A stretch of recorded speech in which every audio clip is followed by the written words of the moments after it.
Good morning, everybody. Great to see you here for this Audit and Risk Subcommittee. Welcome. And just to note that we are live streaming from now, which is great. So welcome to anyone who's listening online. I will welcome us all with a karakia. Tu tawa mai I runga, tu tawa mai I raro, tu tawa mai I waho, tu tawa mai I roto. Kia tau e tau, Māori tū, te Māori ora, ki tau katoa. Humie, huie, tātou. All right, apologies. We have everybody here in attendance, which is fantastic. Public forum, nothing has been notified for the committee this time. We have some people attend to our last, which is great. Confirmation of the agenda. Just flick that now. Have a look to make sure everybody is okay with that. Are we taking 9.5 off? Yeah.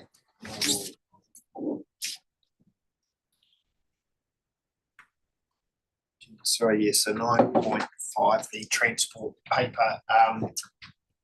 We've reviewed that, and the delegation for that paper doesn't sit with this committee, so apologies, that should have been included on a council agenda. So we will remove it from today's agenda and place it on next Wednesday's council agenda to allow councillors who may not have seen it on this agenda the time to review it before we discuss it next Wednesday. Fantastic. Thank you, Richard. Have to move that way. Okay, and second by Gretchen. Thank you. Declarations of interest, just to remind members, need to stand aside from decision making when conflict arises between their role and any private or other external interests they may have. Presentations, there are currently no presentations scheduled for this meeting. Confirmation of our last minutes. Anyone like to have a look? Happy with those? I'll move. Thank you. Moved by Tim, seconded by, thank you, Alexa. Action. So we've just got one there regarding our internal audit status. And I'll just get you to confirm, Richard, in terms of we're just going to Yeah, so we discussed last audit and risk meeting that just due to the effectively just due to the workload of external reviews and other things, we'll push that internal audit to the next calendar year, but still within this financial year. So we'll bring an update to the first meeting of next year, just on where we intend to head with that internal audit and the potential sort of initial topics on that work. Thank you very much. And straight on to our papers. So matters for consideration. First paper, Treasury Report. So authored by Nick Donnelly. Van Corp. We'd like to give a brief introduction, Nick, and then we can have questions. This is this standard quarterly report that you get. The paper just outlines that you've got the Treasury report from Bancorp. So this just details our debt funding. So it really just outlines where we're at with the 25 million that we've got with the LGFA. So it only deals with our ORC debt. The port debt that we on lend is excluded from this. And the key things to note, obviously no change in the amount that we've lent, still 25 million, no changes in those loan tranches or when they mature. If you go to page 17 of your agenda, that page sort of is the key snapshot that you sort of really want to look at. It outlines the total amount of debt, does our liquidity calculation, which we have to hold a certain amount of liquidity, and that our liquidity is 33 million, which is the cash and managed fund. And that's well above what we're required for our LGFA compliance. The total cost of funds is just under 6%. And then there's a compliance check, which is just making sure that the key parameters that are in our Treasury management policy have been complied with, which is effectively our LGFA requirements. LGFA requirements are only done annually, but we do actually just do the check here that we're still complying every quarter, even though technically they are annual interest calculations, not quarterly. So yeah, really, summary, no change, and all the compliance boxes are ticked from a policy point of view, you know, around spread of debt, around interest, you know, fixed versus floating, and that's what those compliance parameters are all about. Thank you, Nick. Councillor Meaton.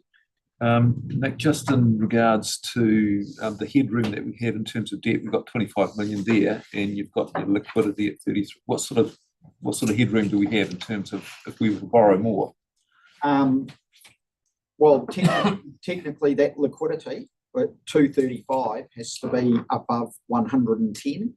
Yep. So what the liquidity parameter is that you're maintaining 10% liquidity. Yep. There's still interest to debt and interest to rates and total revenue, but I mean those ones we haven't got the calculation there, but we've said yes, we're complying, but we're so low on that. So we could double our debt. Yeah, we could. Yeah, we do. Within. Yeah, we do still have to factor in the liquidity around the port debt as well. Yeah. But even with that, yeah, we've got headroom, and once we sell down Birch Kitchener, the proposal there was to put some of that into the managed fund as well. So if we top the managed fund up, so long as we're maintaining that, and then the cash that we've got on hand, yeah, we have ability to draw more down. But we'll be looking at that as we go through the LTP considerations, all part of our financial strategy considerations. Thank you, Councillor Wilson. But on the same point, we're going a different way. If we were to use some of our managed funds to get rid of some of the other debt that we hold on OPEX or something, and I know there are reserves, so we can't necessarily do that, but what point could we reduce our reserves down to? I don't quite understand 110, because I would have thought that was 27.5 million that we could go down to, but have I got that wrong? Let's see. 110 means 110%. I think the liquidity ratio is what we were told was one factor, and I would have thought that was cash deposits managed fund would have to be at 27.5 then, but I don't quite understand how you work that. are you on No, page? the 110, you work it out of, you take the 25 million is effectively, you know, your base. Yeah. And then you go, what you're above that is you take the 25 and then you add all of your liquidity, which is the 33. Yep. So you've got 25 plus 33. Yeah. And that's why it's sitting at 235. Yeah. So in fact, you've only got to hold liquidity for 33. You've only got to hold 10% of that. So you only have to hold 2.5 million, and if you like. So it's 10%, not 110. Yeah. Yeah. But the way that you calculate it is the way they do the calculation. They say the ratio has to be 110, but it means effectively you've got to be holding the equivalent of 10% of your debt somewhere in cash, in liquidity. But we also have to account, when we do the compliance with the LGFA, that they still expect us to maintain the liquidity for the port share as well. Yeah. Yeah. I appreciate that. So in talking about the port, it's interesting that we don't put it in here, albeit we've got an absolute liability there.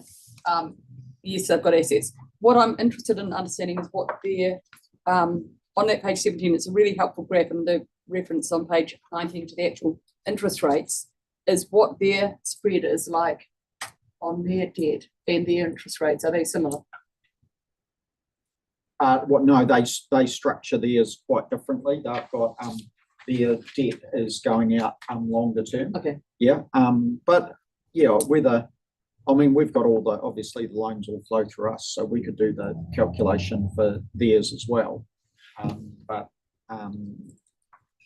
it's just a matter of the time to do that. They obviously do the same thing themselves for their own internal report. Nick, I might ask my question now, because it's probably it dovetails. So the port debt is under our name and passed through, so we'd have some oversight of that at a management level.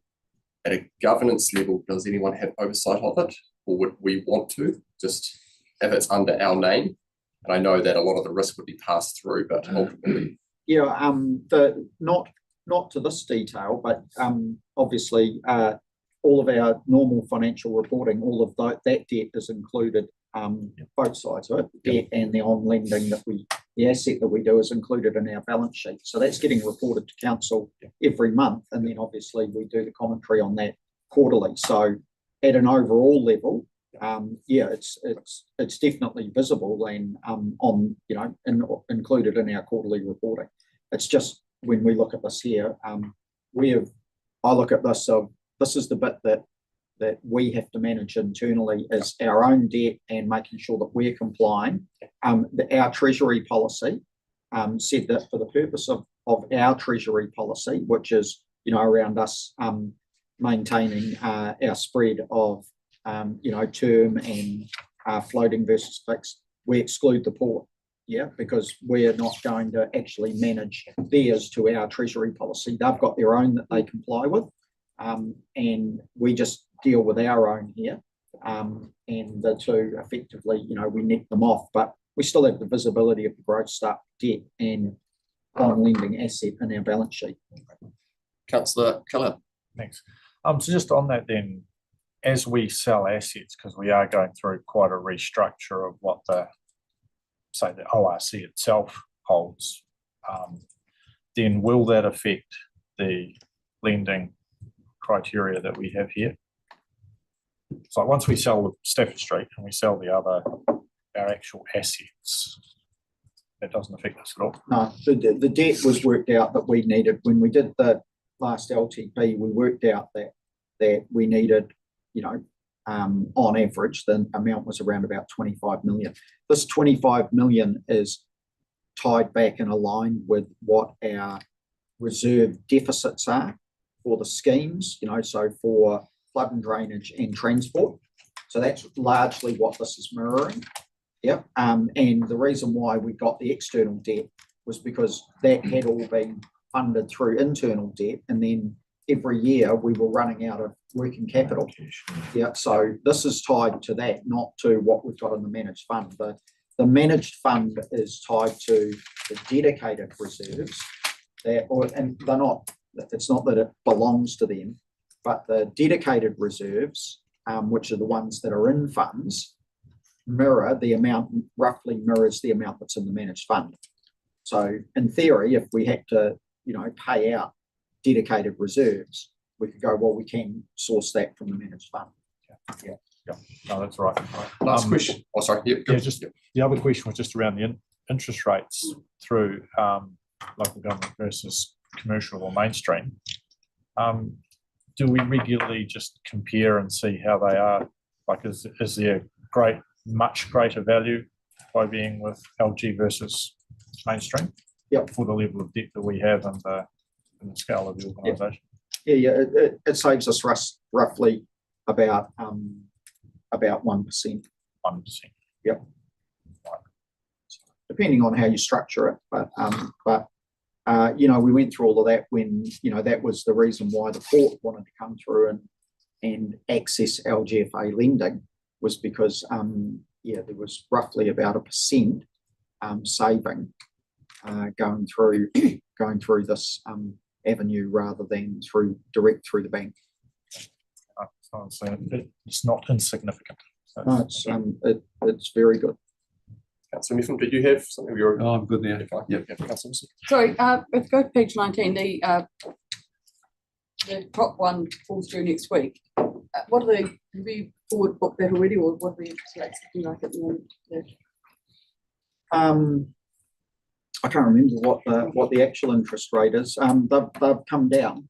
Interest rates basically over the last couple of months have dropped quite significantly. So we haven't done the paperwork on that. That was just floating, 3-month commercial paper. So we've looked and going to roll that usually we just roll it for a further 3, but we're going to roll it for 6 this time because there's basically not a lot of difference between 3 and 6. Okay, I was just looking at that graph on page 17 and saying that your sort of tranches are out, whether you'd be going 2029, and that's, yeah, they're No. around that, but you've got nothing in 2024 either. No, but Using it. the reason why it's structured like it is to comply with that. That next on page 18, you've got that graph, and that has the two. It has those 2 red lines, and our debt needs to stay within those 2 red lines. So you have to have some effectively, short term, and then a range of going out to comply with that. What we've tried to do, as you can see by having that blue box, because interest rates were climbing when we were or they were sort of climbing and we're getting towards what was viewed as the peak when we were taking this out. We've tried to keep our terms relatively short, because what we're hoping is, by end of next year, if the forecasts and where the yield curves are going, we're expecting that those rates are going to start coming down when we start renewing this. And then as we see where it's going, then we'll start locking in longer term when the rates are lower. Correct. Thank you, sorry. I think that's, someone like to move the report. Sorted and seconded. That's everything. Thank you very much, Nick. I appreciate that. Aye. And favour? Aye. Aye against? And motion is passed. Number 2, legislative compliance paper. Net.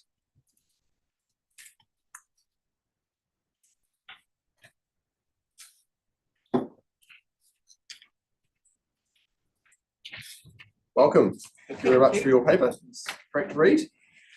I'll let you, if you want to give a little summary at the start, and then we can ask questions. Absolutely, thank you. So the paper's for noting, and it speaks to our legislative compliance, or the council compliance, over the 6-month period to the 24th of October. Quite a hugely busy period of time for council. There were a lot of obligations surveyed, 1,407. There was a mixed result with respect to those, but all of the results received indicated compliance at 99.98%. The concern we should all have, and which we're aware of, is that there was a number of obligations not answered in this particular survey. So we're looking actively at ways to resolve that. So my team and I will be meeting with the teams where we had non-responses. It should be noted that some of these relate to non-allocations. So people are simply saying that these allocations were theirs. And in those instances, we look to see, well, if they were their allocations in the last 2 surveys, why is that different now? Have you moved roles?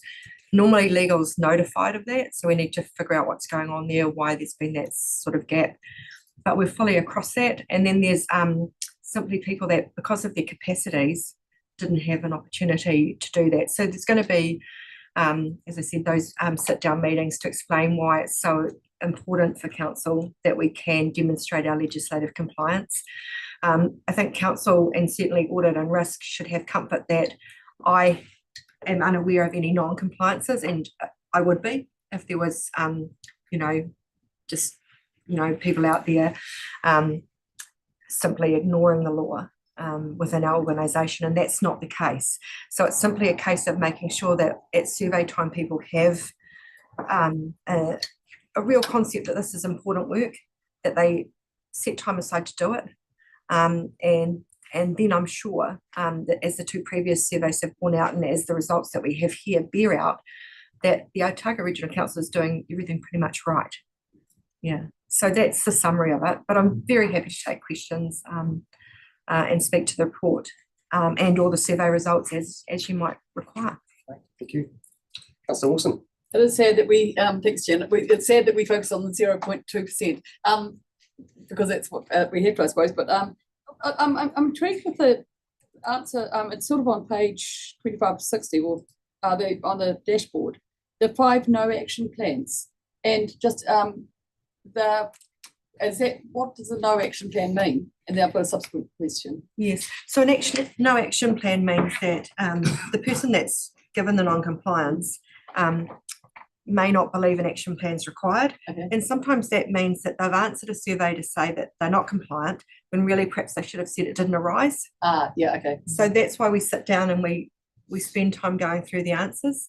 So I think for an example, our support services manager had a question around diving and diving suits and diving equipment, and that's probably not even a question she should have, but because she didn't hold the requirements that sit behind occupational health and safety with diving suits and divers, and that would be in non-compliance with no action plan. Okay. So the action plan is really for legal, Yeah. but not with the person that held the obligation. I don't know if that sort of. Oh, no, that's fine. It's just, I'm just finishing off that in paragraph 9A, you don't talk about the 5 action plans, the no action plans, and that's why I just wanted to get So down. that will be scooped up in the meetings with the people where we look at the responses and we really dial down into it. Yeah, and I don't want to get into too much operational. I just want to understand. So if there is a non-compliance, it goes to legal, but does it go up to the managers as well? Yes, And, yes. and how that system works? Yes, absolutely. Yeah. So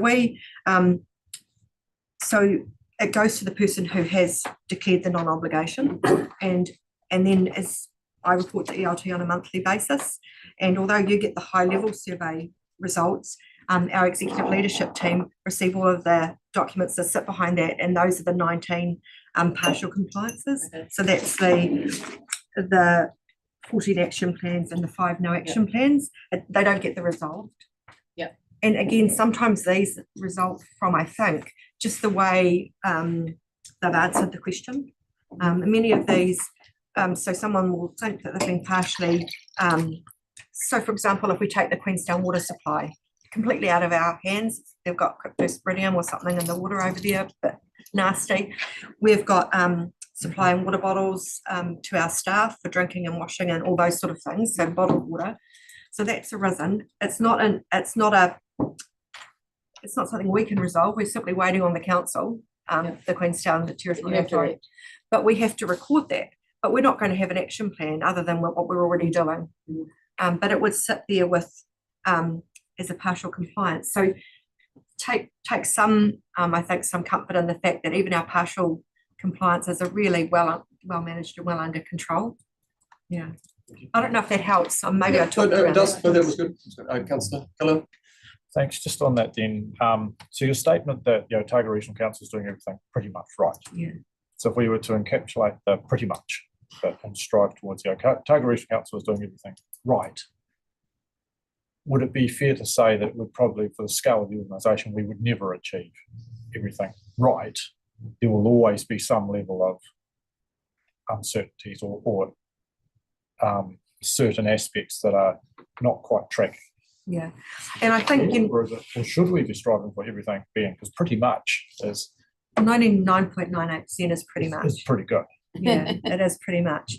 I think that as an organisation that is so great, and with legislation changing all the time, the changes to the RMA Act that's come in and may go out again really quickly, there's always going to be uncertainty. And so there's going to be fluxes across the organisation where we can expect that there'll be times when we receive new information, we've got new obligations, and then we have to step up to those changes, and there'll be uncertainty, and that'll be flagged in the partial compliances, or they'll be flagged in the people that aren't unsure about the allocations that they hold.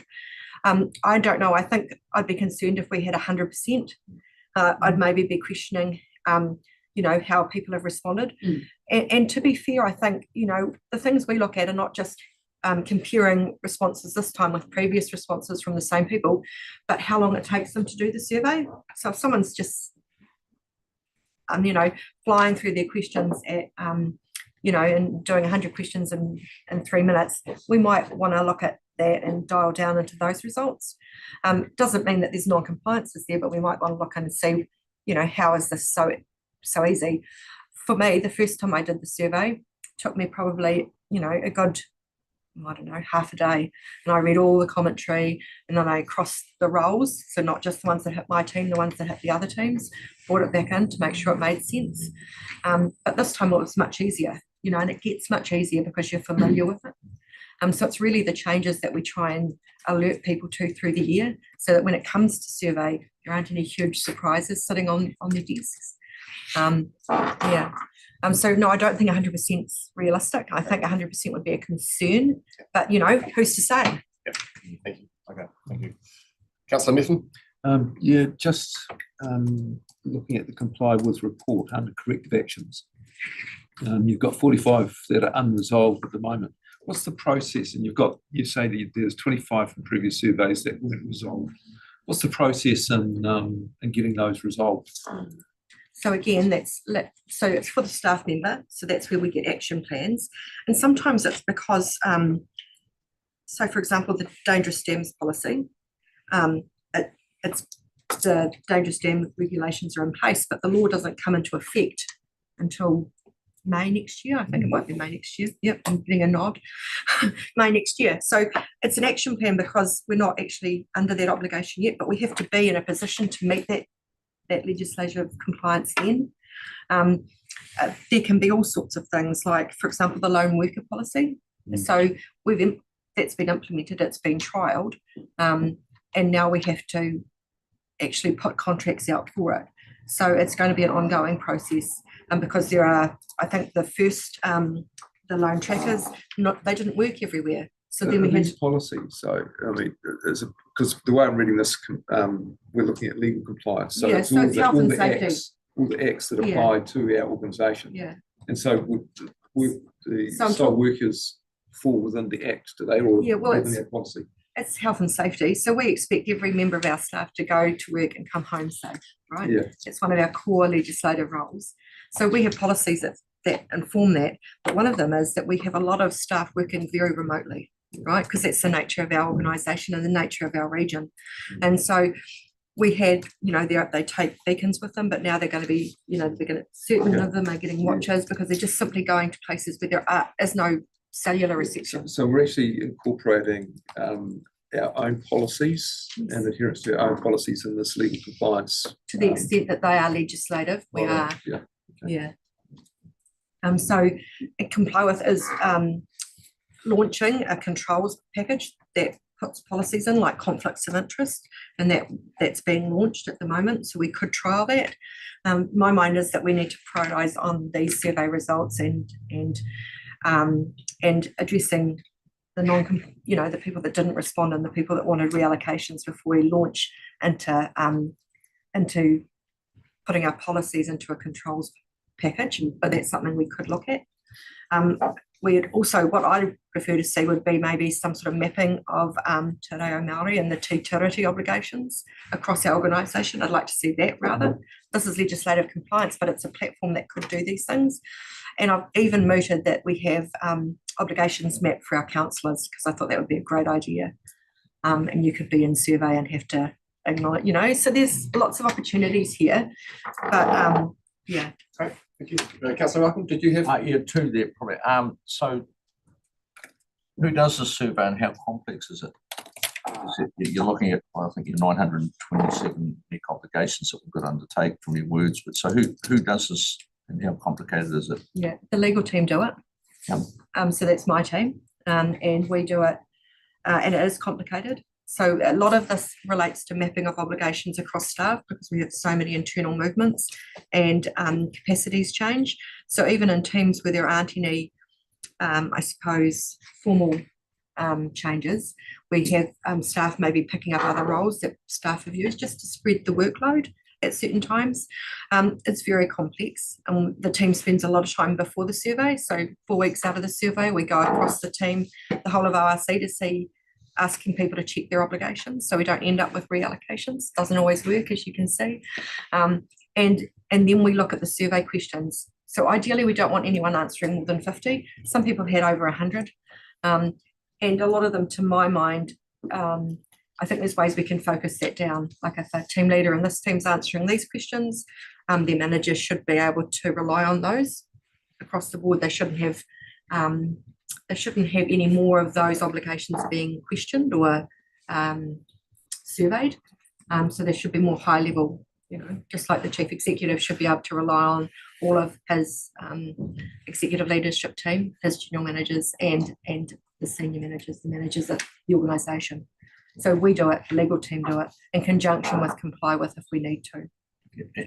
And just further on your reallocations, they've actually gone up close to 50%. Yep. So but you're comfortable with what you explained earlier, that you'll get those. Yeah. So one of them Previous relate to one. someone that held 75 and they'd moved from a team leader position back into it might have been a secondment, and we hadn't been notified. And even though we sent the pre-survey questions about allocations out, it didn't come back in that. So there's not really very many. If you take that one person those out, Yep. Yeah. No, cool. That's good. yeah, I hope that answers. Yeah, no, the it does. question. Thanks. Yeah. Yep, and so I guess lastly for me, as I was reading this paper, I was reflecting that a couple of years ago, we didn't have this process in place. So just to say that it's really pleasing to see this here, because we talked about it. I think it's the third time we've run the survey. So it's just great that we do have this coverage. Other organisations do struggle to even put this in place. So it's great that it's up and running. And I think we've emphasised the right areas, you know, where improvement's needed. My question was going to be, I saw you touch on sort of doing an internal review, internal audit in terms of sort of sampling. So just keen to hear from you on that, because I know that was talked about and 6 months ago when we sort of had the last survey, because I think Yeah. it's Yeah. can be quite a key element. Yes, absolutely. So the legislative compliance is self-reporting. So, you know, we are being questioned on what we do and we are responding. So that's why internal audits, I think, are critical. It's not something that comply with offers at the moment. It's not something the legal team has to create. We have got our 4th member starting in January.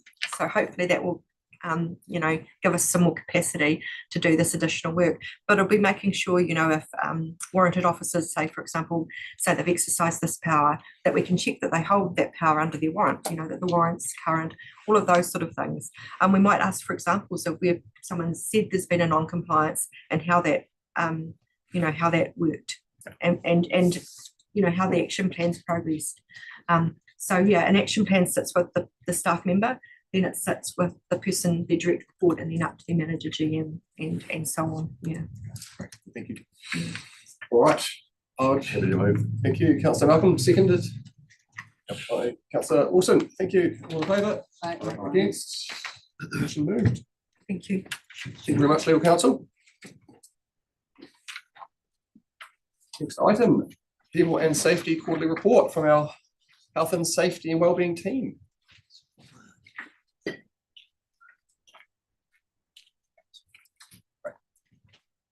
Mark, Gina, Kelly and Amanda.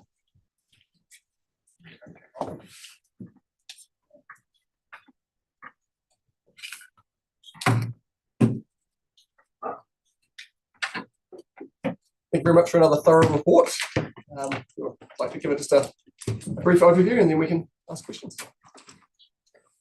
Thank you. Yeah, so just as per the executive summary, a couple of highlights. One on the health and safety and wellbeing side would be the positive engagement we've been getting in the Health and Safety Committee, which is key mechanism for employee participation under the Health and Safety at Work Act, and it's really encouraging being at the last meeting and hearing a long-serving member comment about how far it's come from 4 years ago when he started on the committee, and that's due to the work Gina and the team are doing and predecessors in terms of making it a positive forum that leads to good, robust discussion, but importantly action. And then on the people and culture side, a highlight would be the staff interviews we've been doing with staff across ORC to inform future staff benefits, which has been really, really good, hearing directly from people about their experience of working for ORC and what they make of our current benefits and what they would ideally value. Other than that, happy to go to questions. Thank you, Councillor Wilson. Sickness days, I presume, I don't know if it's standard 5 sickness days a year. Staff 10. here. 10. 10, also 10, I can't remember what the standard is these days, we don't get it. I see you've got an average of 5.9 days in the last 12 months in paragraph 26. And just given some of the pressure that are on some of the staff at the moment, not to mention families and illnesses going right round, just if you see there's a trend of a department or an area of the council needing or having quite a few sickness days, do you react? Is there any reaction to that? to manage it? I mean, I'm not saying it's necessarily cause and effect, but it's whether it, Yeah, Sure. that's a good question. I don't know that specifically we're using the sick leave Mm. data to its full potential. I think there is a Power BI dashboard that does show that level of detail. I think it's more, there's a culture of care and looking out for each other, and we know teams that have been under pressure, like the land and water team, the border policy team, and that's led to good discussion at ELT and our team about how we can support them. But yeah, I'm sure we can use the absence data proactively to identify trends. Yeah. Do you have anything to add? No, just, yeah, it is the data for their specific teams is available to managers. So there may be some managers that are utilising it in that way. But yeah, not. Yeah, it just seems like it's quite a, it may just reflect what's happening out in the community and how many young kids have got to start preschool and annoying, they bring home diseases, but it may, yeah. Illnesses, sorry.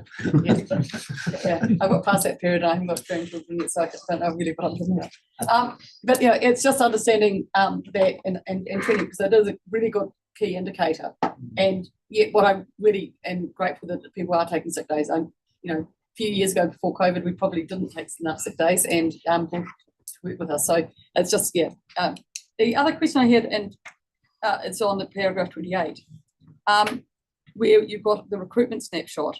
What that doesn't say, and I'm not quite sure if it's a reference on health and safety or culture or something else, is were there any low or no applications for some of the jobs?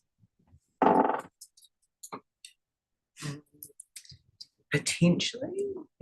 We do have to advertise jobs more than once sometimes. Yeah. And we'll try different strategies around that. But it's mainly focused on the suitability of applicants. So even if there's 3 applicants, if none of them are ideal, it's the same as having none. Yeah. And so, yeah, we'll change our recruitment strategy in relation to that and go to market again in relation to that, or yeah.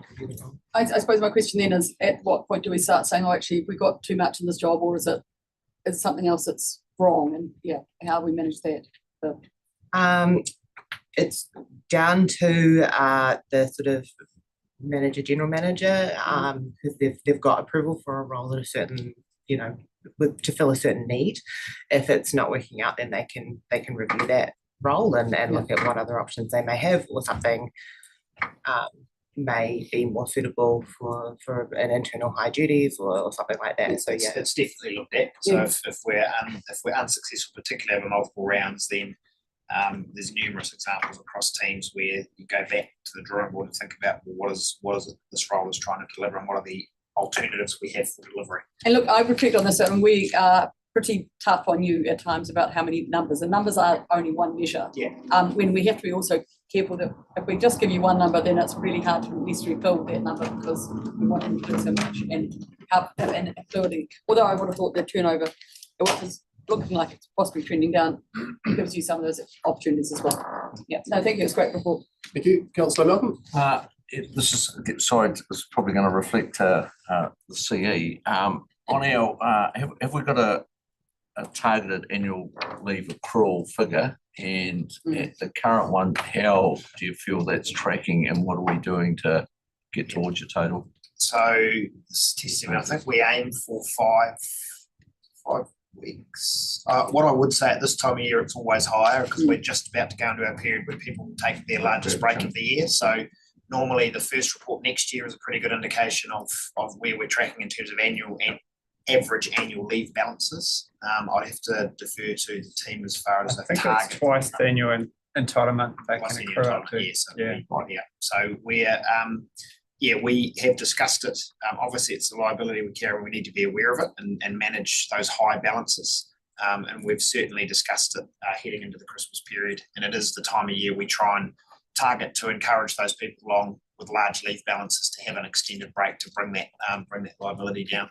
If I can just add, we've also got leave management plans. So guidance went out to managers recently saying if you've got staff with excessive leave balances, then a leave management plan needs to be put in place around how that is going to be brought down over the next period. Thank you. Thank you.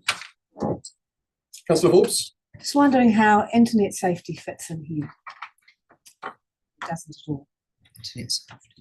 In terms of people are at risk from opening, phishing links and things like that. People can lose their money Yeah, personally. maybe I'll take that one. So that comes into the cybersecurity papers that Terry's brought to this. So that's that ongoing program we've got. Yeah.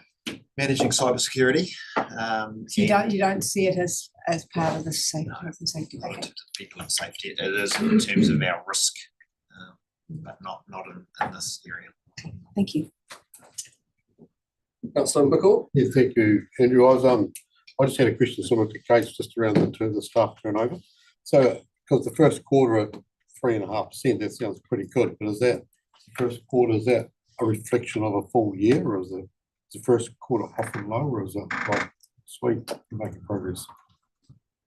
In the last, reflecting on the last year at the same time and the year before that, which I'm familiar with the stats for, it is lower than them. It's lower than the first quarters of the last 2 financial years.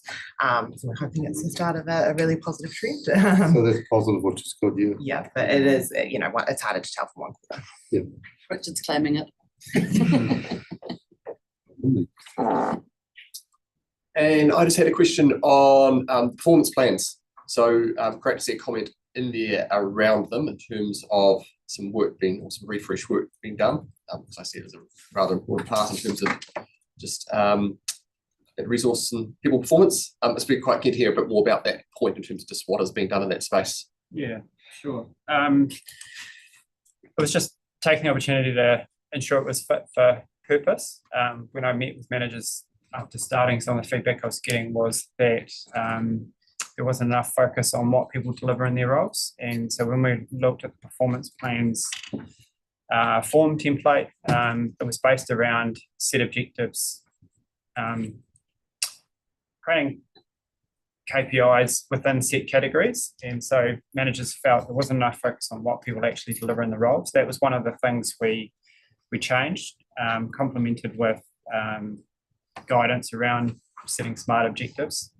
And there'll be more improvement to come in that particular space as the work Hillary and your strategy managers leading around the strategic directions, making sure that there's clear goals that then can cascade into team directorate and team plans and then individual objectives. Another example was the values section. It is really important to have values as part of the performance development planning and review process, but it was very prescribed. It was ratings focused, so we changed tact with that to be more strengths based. How can you apply the values in your work to be successful, and who do you need to talk with and collaborate with, who can help you? So it's just making it more positive and not prescribed and onerous. We had some feedback around the ratings. The language was quite a long scale, and the language didn't necessarily agree with some people. For instance, language like achieved being the lowest pass under NCA. So just little things that we could change, and a stronger focus on development. There wasn't much guidance around creating development actions, so we just offered some more guidance aligned to the 70-20-10 model, trying to have more of a holistic approach and get people thinking about their broader aspirations and structuring their development around that. Great. And just flow on, just with the training, I see it's an optional refresher training, and just sort of wondering, do you help management and managers with that piece around having hard conversations? Which is my point being that we'll have a lot of technical people in that management level who are technically great at what they do, but managing people is quite a different thing. Yeah. And managing teams and having hard conversations with teams around performance is really important for anyone at that management level. So is that part of the training, and B, would you consider over time that training isn't optional? At the right point of time? Yeah, great question. There's a few parts there. I think the first thing is we've tried to make it optional, be respectful of people's time, but yeah, I think I'd love to see everyone there, and something we've talked about is making it, I guess, more of an expectation. This is part of the leadership development we'll offer in the next 12 months. We have scenarios around different difficult conversations that you might need to have. Might be hard conversations around performance, people that are close to needing a performance improvement plan or on one. It might be people who just don't want to engage because they've had bad experiences in the past or just want to get through to retiring next year or whatever it may be. So we try and make it practical and talk through scenarios. But there needs to be more leadership development, and that's something we'll be working on, that Richard's very clearly signalled he wants us to put more focus in, and we're going to start with getting just a brief survey in the new year of people leaders to inform what that looks like. Great to hear. Right, thank you very much. I'll point this out, a really quick one, just on the risk register, which is on risk profiles. So to me, I think everything's the same as last time. So there's a few very minor changes. So the risk levels themselves haven't changed. Yeah. But the risk description and what we know about the risk alter each time. And the progression and work programs that we've completed, like the working from height, is like an update there now with the foolery systems in place. And then with the lone, remote and isolated work reflects getting the service level agreement in place and things like that. But we're hoping to do a full review of where those critical risk levels sit next year. So it'll be a bit of a. That's awesome. It just seemed to me that, the first ones that are, gone from high to moderate, it's like they're all ones that you're probably never going to get agreed. Yeah, exactly. Yeah, so it's really Exactly. about the risk mitigation stuff, isn't it? Yeah. Because there's only the two at the bottom that get agreed if you don't jump in the water or play with chemicals. Remove it. Yeah, you remove the cause. Yeah. No, I was just saying, well, that's all the same as last time, but I didn't probably read it, to be fair. Great, thank you. Right, I'd like to move the report. Someone would like to second? Councillor Connor, in favour? Aye. Against? Yeah, move the report. Thank you very much, the team.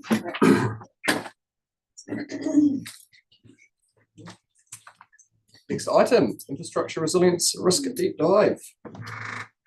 Now, great. Michelle and Pam, our GM of operations, our engineering manager, and our principal technical advisor.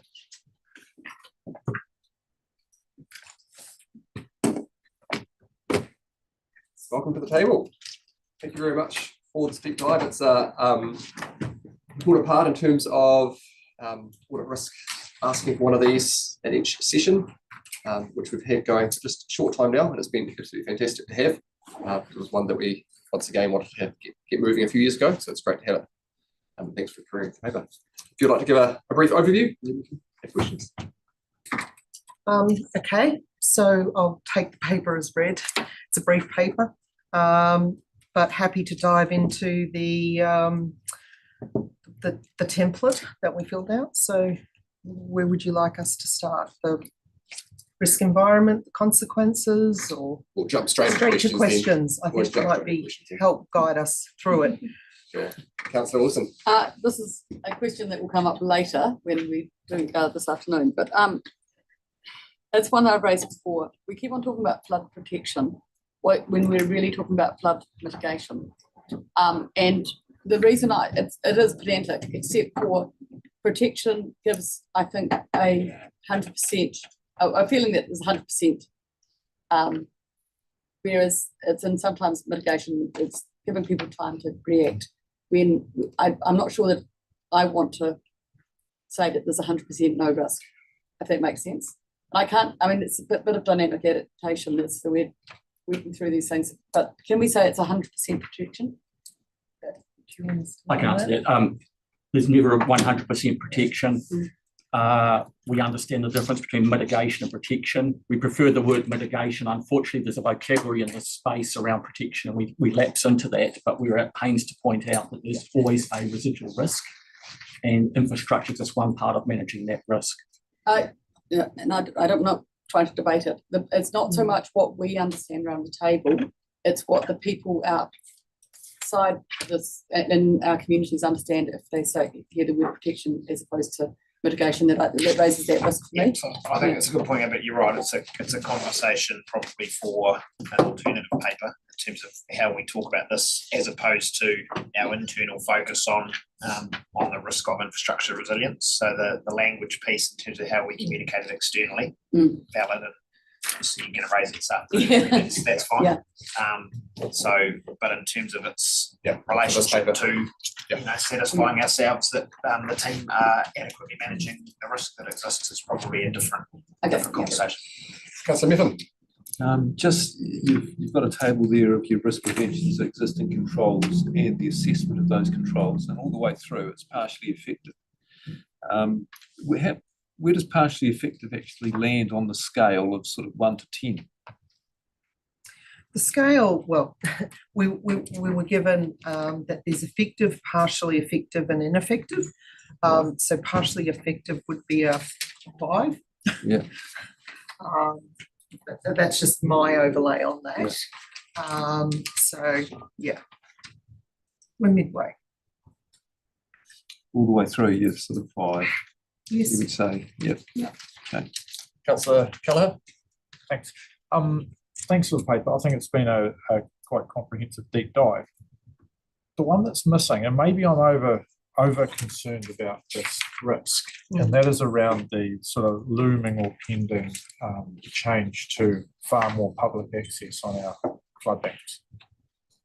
So the potential for cycle trails, the changes that brings around how the flood banks are maintained, because they're currently predominantly maintained by agriculture that keeps it mowed, clean, vegetation sorted. So it's been in a level of equilibrium for quite some time. If we get public access to a far greater extent than what we currently have, in my mind, that this is just me thinking, that totally restructures how those flood banks may be managed into the future. It may mean that agriculture is no longer our maintainer of vegetation and growth. It may mean that around our absolute critical assets, whatever they are, because I'm not totally familiar about the exact spots where it's going to go. But I think the dive, unless I'm missing in the incredibly tiny print, even zoomed in, it hasn't really captured that. Am I over concerned on that?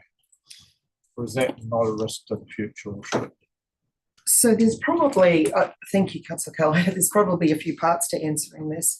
This focuses on the infrastructure we have. Access to these infrastructural assets are sort of the asset that we look after. We do have a public safety accessibility piece in our new LTP to look at that and actually do an audit around the stock take of accessibility to our infrastructure. So yes, we do have concerns. The public can access our infrastructure, being flood banks or pump stations now. So we are looking at that, but we didn't sort of put that as a separate risk in this particular exercise. In terms of trails and things like that, that's probably another analysis to do on its own, if that even, what that looks like in the future. If I just add to that, I think Michelle's picked up the most important is there's 2 different risks. One is the risk to people accessing, and then the one is the risk to the infrastructure through the activities occurring on that infrastructure. And I think we've started, you would have seen in the LTP, some putting some funding in for the risk to people piece. The risk to infrastructure piece is being managed at the moment as the team are working through proposals. I think until some of that infrastructure either does or does not appear, it's not a risk that's being actively managed in terms of resilience of that infrastructure at the moment, because we're doing that assessment as to whether or not it's safe to even put it there in the first place. If it goes in, then I think it becomes something that needs to be actively managed in terms of what is the process we have in place to satisfy ourselves that we're still appropriately managing it with those activities occurring. But at the moment, we're almost pre that stage. If we look at the tidy trails, for example. Yeah, so it's one that we need to keep alive to if we do change those models that are currently in place. I think it's a good point, Councillor, because you can see a scenario occurring that if that did occur, that would be a direct risk if it wasn't managed I think to the infrastructure. just given the structures have been managed in one way for such a long time, that changing that could then exponentially change. Absolutely. No, it could. That's cool. No, the answer is good. Thank you. It's a really good question, and it is something that we're heightened to, given the events of the North Island and certainly extensive trail networks on a smaller scale of flood banks, and the concerns that were held during that event. So, yeah. Councillor Wilson? I'm going to give a context, but it's not necessarily about this. So you've talked about poor asset management practices and being at risk or consequence or cause of issues. So recently, driving down to Owaka, I saw cattle on the area on the right just before you get to Telford, where there's flood banks around the Waitahuna. Yeah, sorry. And that's where there'd been a failure before. And I presume that they were smaller size cattle than, but so when you've got leases on those lands or other people have leases to manage that, how often are we just checking that stuff is being affected correctly? Because we've got a whole lot of leases, I think. Do we audit those, or do we just spot check them, or do we look for problems? Yeah, really good question, because it really plays a part in our active management and risk management around the state of and condition of our flood banks. We do it regularly, weekly, monthly. Just this year, we've actually terminated several leases because of the fact that they have breached the conditions of their grazing licenses. So staff are doing that. It is a process to go through, and we work with the legal team on that. But we certainly have terminated leases. So then going to Gary's point, if you terminate a lease, do you give it to someone else to manage, or do you change the way you're operating? It depends. We will actually pick up that maintenance until there might be an interested party or otherwise. But if we don't have an appropriate grazing license or leasee in place, we have to take that in and mechanically maintain what we can. Yeah. It has a fairly substantial cost, I presume. Thank you. Yeah. Question for myself. So thank you very much for the paper. I thought it was very well written. I was going to ask, so what have been your learnings from, I guess, up north in terms of the cyclone Gabriel and the impacts on the infrastructure there? Or has it been covered in another committee possibly, but if not, I'd like to hear it. Yeah, I'll kick off that. It's a reminder of the residual risk, and that our levels of service are finite, and there'll always be a bigger flood, and we must manage that residual risk. So one of the things that we are doing is assessing the size of the probable maximum flood, the maximum credible event, which would be bigger than the design event, to understand what that risk gap looks like, and then taking steps to address that if we need to, in addition to the infrastructure side of it. Key learning is probable maximum flood, maximum credible event, quantifying that at key locations. I'm just wondering if they had sort of specific examples of things that they would have done differently up there in terms of what was placed in and around some of the key infrastructure, flood banks or the likes. If there was sort of any learnings that they from that region. Yeah, thank you, Mr. Douglas. It is a good question, but it's still quite early days in terms of those definitive investigations. But some of our earlier discussions with our counterparts up there are our planning framework in terms of development settlement in areas that were, sort of gone through regional council and district council kind of debates, and also that awareness of what flooding looks like and where it sort of goes, not just at the PMF level. There seemed to be a heightened community communication exercise as well. There's still a degree of sensitivity with this as our colleagues navigate through that, but we are getting as much as we can find from them from the regional sectors, CEs and the reporting will be, as Michelle said, it's very early days. One of the critical things in terms of risk to councils is having adequate asset management and asset management practices in place to satisfy ourselves that the infrastructure we do have is in the condition that it will operate as designed. And so that's something that has been highlighted as being of critical importance to councils in order to adequately mitigate the risks that we've got. Councillor Wilson? Sorry, again, this is one that partly goes through to this afternoon, but it goes to that capacity issue that you're talking about. I mean, a flood bank can only perform if the river's got the capacity to do it. And what I was surprised in this risk environment was there was no focus, I think, or maybe I've completely missed it. It was small writing. Is gravel extraction and the capacity of the river itself. And it's not in the infrastructures, unless it's under asset management separately. I think the asset you're talking about here is the flood bank as opposed to the capacity of the river itself. And So this exercise, Councillor Wilson, was to focus on the infrastructure and the risk exposure and risk management around that. In terms of the river channel capacity and the management of that would be sitting in our tactical plans, our asset management plans and our river management plans, as opposed to at an infrastructural level. Outside the scope. Is that, yeah. Yeah, well, I think it's a bit like. No, but it is, this is the infrastructure resilience and it's the risk into this. Again, we're not saying it's not a relevant point. We're just trying to get the discussion to the scope of the paper. Yeah, it's one of the many elements that contribute to how a scheme or a natural process of a river occurs, but we didn't pull that out as Not in this. It sounds like it's being addressed in another place. So correct. That's fine. Yeah. Well, I would. Right, Councillor Malcolm. Yeah, Happy to pick that up this afternoon too, if you want. Yeah, it will be. bottom of page 51, we have the asset management plan and development. Where is that at? And what have we got protecting us while that isn't done?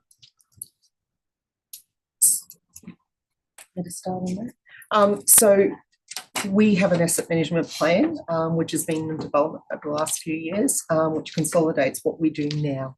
So just because we don't have a formal asset management plan doesn't mean that we're not doing elements of asset management. Okay, so what our asset management plan will do for ORC is consolidate the principles and the context and the improvement and the drivers around our asset management in one place.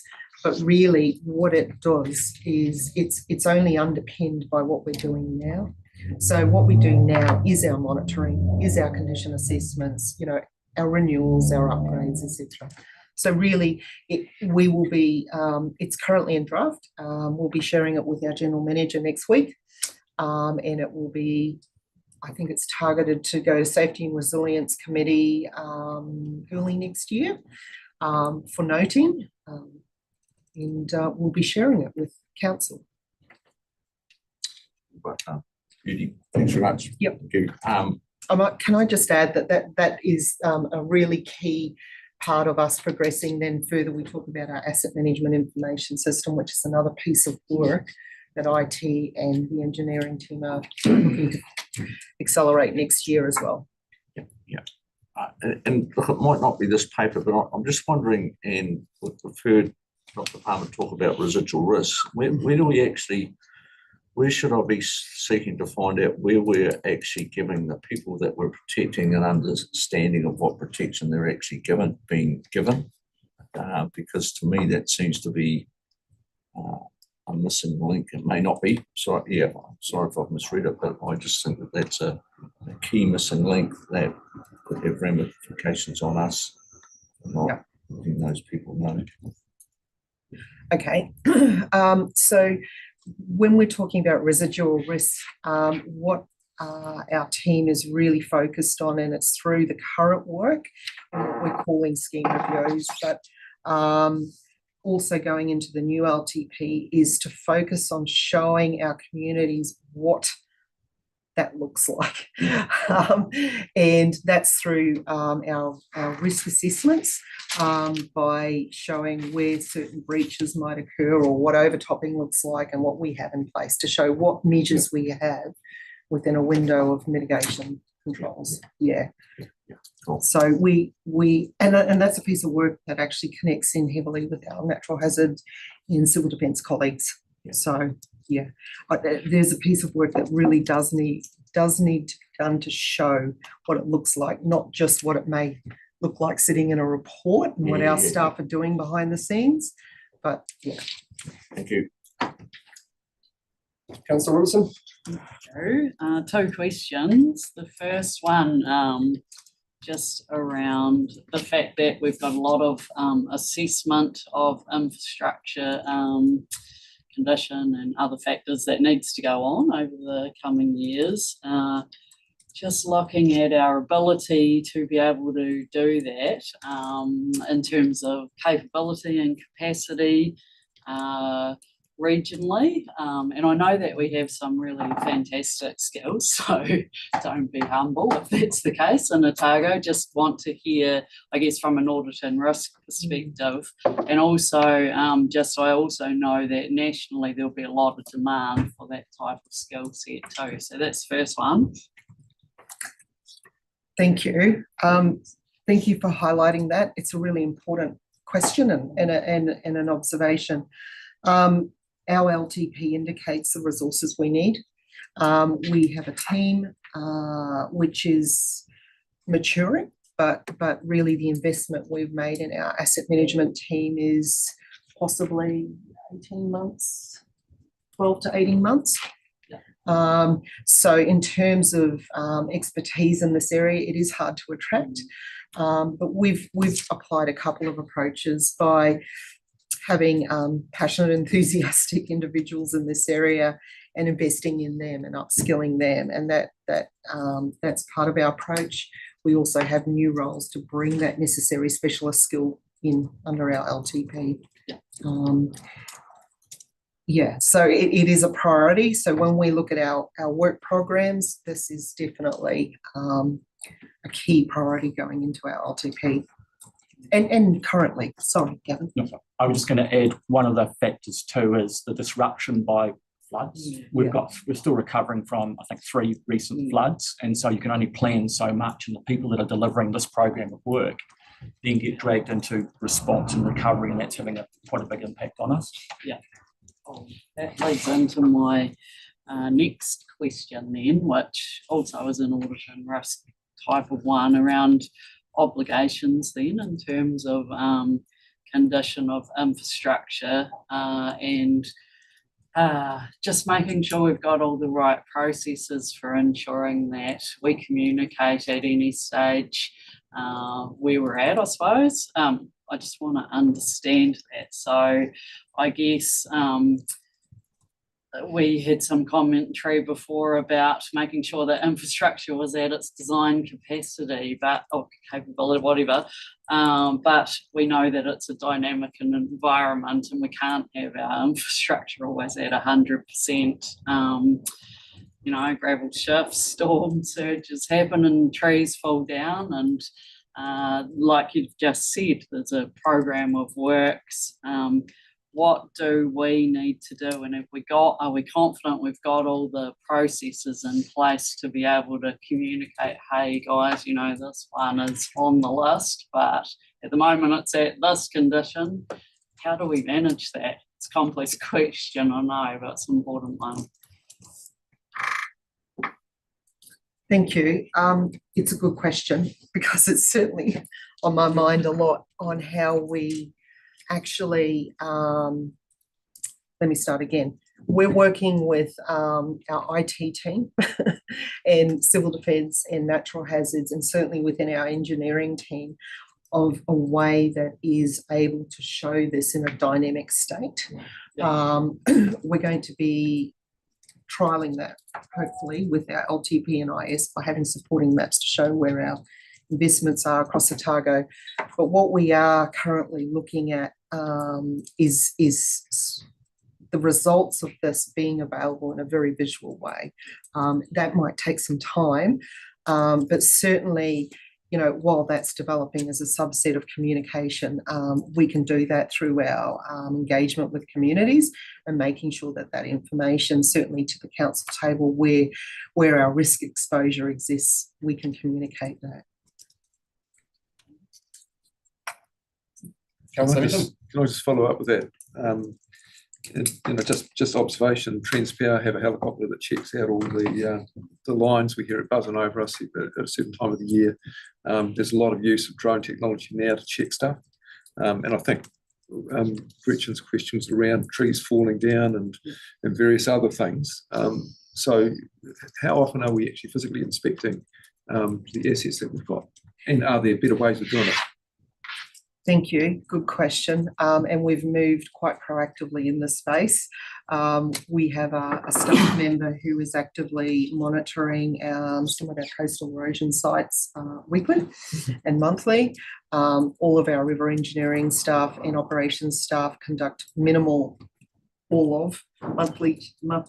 inspections, and we are utilising the drone technology actually to get further in our inspections than would be otherwise accessible. What we are finding is we're finding those very things, you know, trees that have come down that have the potential to be debris. So we are embracing that technology, and we're also actually overlaying it into GIS now mapping. So there's a lot happening there. It just takes a little bit of time and being able to get it sort of visible and public facing. Yeah.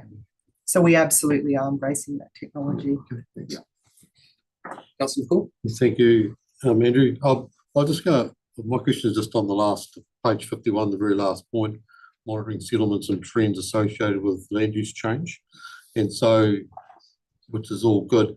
Just seemed to me, so the idea of this one is to work with the TAs to get development in the right places. And I was just wondering, the two questions. One is, it looks like the year starting off with two of the smaller low growth areas, whether that's just because of where their planning processes are. And the other question was, do we actually have any real levers that we can pull? Because often we get the impression as we get dictated to at times. Probably Anita might wish to answer that part of the question, but Waitaki and Clutha are cited here, but we've been working with Dunedin City Council for 17 years, second generation plan. So we are connected to all 5 territorial authority district plan reviews. And so as it says here, we work very actively in that space to manage infrastructure risk and that residual risk through district plan processes. So should I possibly read it the other way around, that these two maybe areas that maybe we've been lacking in working with? No, we just have active processes there with designation and, you know, district territorial authority processes. So they were just, as an example. But I do reiterate, you know, we've been working very actively with Anita's team in the 2GP appeal space. It is a process. It can be exhaustive in terms of the sense, you know, we are putting our best case forward on why we don't want to sort of put areas, you know, into the further settlement and development because of flooding risk. But yeah. It's more a timing issue, these ones. We synchronise our involvement with planned district plan reviews, and this is just where these ones happen to be. So they could have read all TAs as opposed to signaling. Techie's just doing it right now. Yeah, and we've been very active again with Anita's team on the future development strategies. So we've certainly put our infrastructural perspective into those planning strategies. Awesome, thank you. Yep. Right. Thank you very much for this paper. It's been it's very well written, and I do appreciate how open you've been with not just, I guess, the risks, but actually the status of the existing controls and mitigations, and you know, what we have to do going forward. Sharing all of that, you know, at the governance level and sharing that risk with us is absolutely key. So just being very open about it, which is what you have been. So thank you very much. Thank you. Thank you, Mr. Douglas. we will, who would like to move? Councillor Wilson, seconded by Councillor Callaghan, in favour? Against? Motion moved. Thank you very much. All right. So the agenda change, and we will just move down to going to public excluded. Do I read this, or do I read it out now? Or Taking them to read this quite long. if you're happy, I won't read it out loud, but so we're going to go to public excluded, and Councillor Wilson's going to move, and Councillor Robertson is going to second in favour. Aye. Against, motion moved. Thank you.